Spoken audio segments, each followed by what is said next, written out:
Warning, this review may contain mispronunciations. Mad Respect TV will accept this and simply deal with it. In my long gaming career, there have been certain types of games that keep me coming back for more. These are what I like to call the rehashes. For example, sports games. And then there are wrestling games.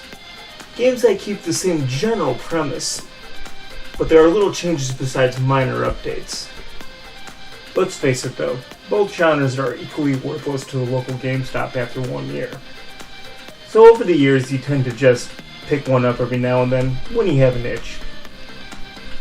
Besides the odd Madden game, only one other game series has managed to get me to buy a consistent rehash, and that is Romance of the Three Kingdoms. Having gone through a few consoles, I decided I was due and decided to pick it up, which is strange considering sports games will at least give you a new roster every year. I suppose in this case it didn't matter. This is Mad Marty, and I am pleased to present my first current review, Romance of the Three Kingdoms 14 on PS4. Released in 2020 by Koei Tecmo, this is a series which dates all the way back to the original NES and PC. I haven't played the entire series by any stretch of the imagination, but my particular favorites are Romance of the Three Kingdoms 4 Wall of Fire for the PS1, and Romance of the Three Kingdoms 7 for the PS2. This latest version keeps up with the old tradition of the telling of the Three Kingdoms story with the ultimate goal of unifying China, managing resources, military, and government, ultimately choosing whether to support the Han or go your own way. To start, let's talk about the pros. This one was an impulse buy from the PlayStation 4 online store, but after seeing it on the system, it is a beautiful presentation. This has a good opening sequence and a very manageable game interface. It maintains the overall enjoyment I've grown to expect from the series. I've actually personally played through roughly at least 3 times. It's probably sucked out over 48 hours of my life. There's been way too many times when I've had to quit at sunrise on a work night. It's a bad thing, but it's just a testament as to how good the game can be. Like with its predecessors, the interface does take a little practice, so there is a learning curve, but overall, it works well. Romance of the Three Kingdoms 14 also does more with cut sequences which enhance the storytelling. There's a few examples such as the betrayal of Lu Bu to Dong Zhao, as well as the marriage of Liu Bei, and a few other examples of a smaller nature. Not all of them are home runs, but it actually does help the overall storytelling. There's also more information posted about the hundreds of officers that you may run into throughout the course of the game, which actually makes the player care about them a little bit more, I suppose. One notable improvement is that some of the more tedious tasks that have followed the entire series have been better blended into the game than some of its predecessors.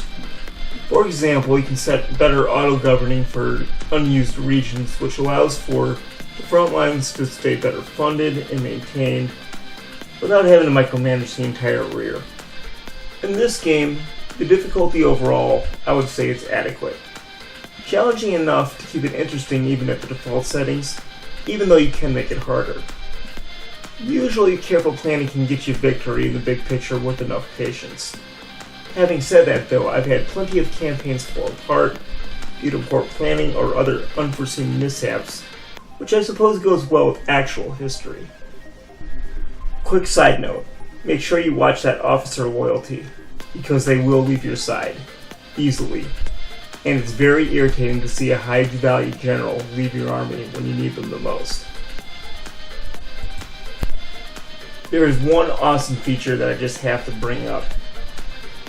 The possibility of a coalition to form against you.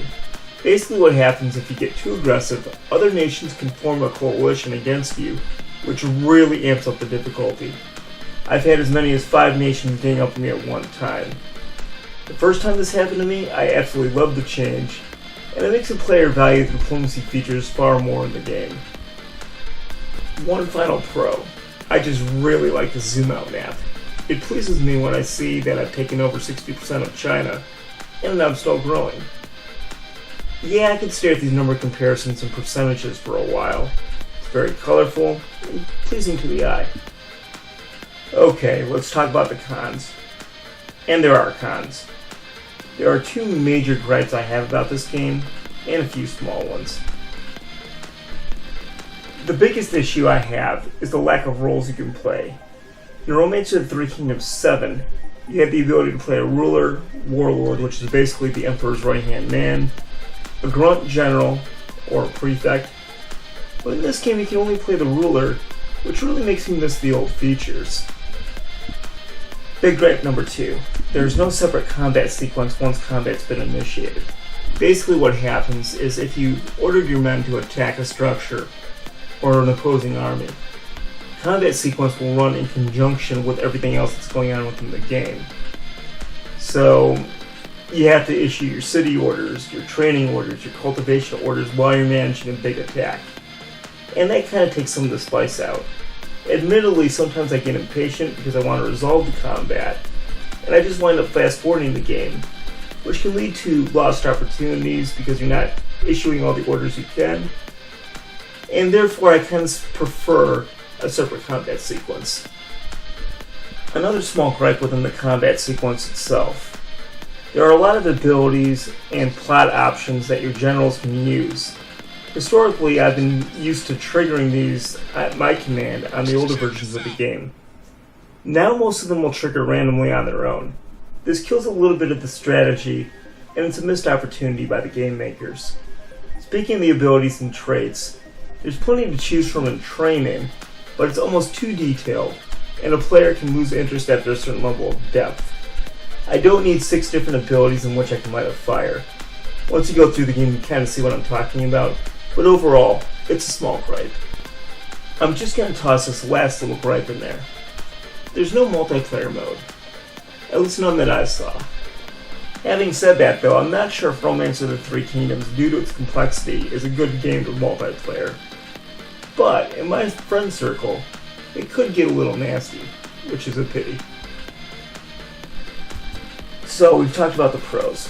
We've talked about the cons. Here are just a few more general comments. All of your traditional RTK friends are here. Lubu, Cao Cao, Sun Ce, Zhang Fei, Dong Zhao, Metang. I could go on. I could go on for a while. There's really that many generals in this game. But having said that, I've always been a sucker to create my own. I love creating my own generals. I'm the guy that will rename fictional generals after friends, or I'll make themes. There are several campaigns to choose from in the game settings, and players can add up to 4 new factions to shake things up. This adds replay value. The general creation does have varying depth depending on the whim of the player. You can make powerful generals that are so broken that no other general can compare in the game. You can make some that are weak, some with character flaws. The sky's the limit. There's also more you can do to affect events at the macro level. For example, plot execution is greatly improved in this version. Personally, I find it fun to see an enemy general break away from his master and start his new country. It's been available in some of the older versions of the game, but in 14, this is much easier. There's also more you can do with fortifications on the main map. You can build arrow towers, additional walls, traps, weapons. Unfortunately, I've never been able to really get a hang of the shipbuilding in this game. Maybe someday I'll figure it out, maybe I won't. What is important though is that they kept in the all-important duels during the combat. It really wouldn't be Romance of the Three Kingdoms without it. I also do like the fact that you can imprison your captives again. Instead of executing them, they make a good ransom. I prefer to get paid for my prisoners. Now for the all-important question. Is Romance of the Three Kingdoms 14 worth picking up? If you like strategy and never tried Romance of the Three Kingdoms before, I don't think you'll be disappointed. If you're familiar with the series, however, to be honest, in my opinion, this is not a must-buy. Like with the Madden games, it's more of a question if you just want an update or have an itch. I waited 6 games. I do not regret it. I'm glad I picked this up. Unfortunately, the downloadable content wasn't anything special, and you can certainly live without it. So there it is, Romance of the Three Kingdoms 14. It's fun and a great way to burn time on a random night if you're solo, and you just don't feel like moving around much. Thanks for watching, and a quick shout out to DJ Special Ops for the new channel music, and to Omni Lucid Media and their upcoming game Drakkar. Take a peek and see what they have in store. See the comments in the link below. This is Mad Marty, reminding you to do what's responsible, avoid what's irresponsible, make the most of what you got, and get respect. Mad respect. See you next time.